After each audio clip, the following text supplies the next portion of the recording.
বাংলায় স্বরবর্ণ কয়টি? মাশাআল্লাহ, ভোকালে স্বরবর্ণ 11টি। এরপরে কনসোনান্তি ব্যঞ্জন বর্ণ কয়টি বাংলায়? ব্যঞ্জন বর্ণ কয়টি বাংলায়? টোটালে লেত্তেরে বর্ণ কয়টি? 49টা। চিনকোয়ান্তা কয়টা? মাশাআল্লাহ মাশাআল্লাহ। এখন আমরা পড়া শুরু করি। সবাই ধরো, সরে ও, সরে আ,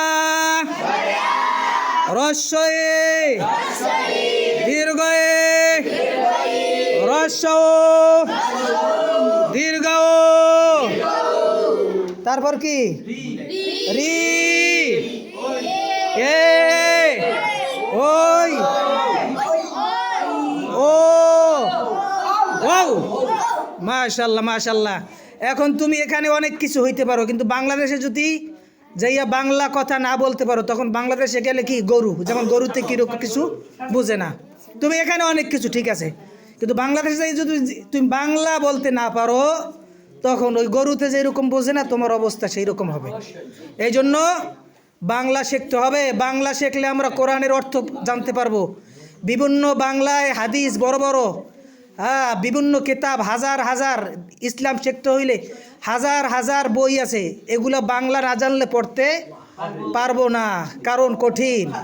আগে ছিল উর্দু ভাষা থেকে বাংলা হয়েছে, তাও অনেক কিতাব, অনেক বই এখনো বাংলা হয় নাই।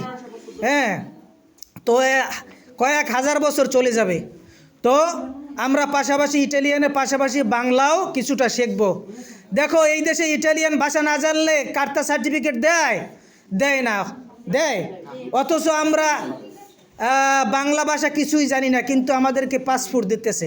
এইটা কি নেওয়া উচিত বলো? বাংলাদেশি পাসপোর্ট, এইটা ঠিক না। বাংলা লিখতেও পারি না, বলতেও পারি না। এই জন্য বাংলা শিখতে হবে। সকলে রাজি আছো?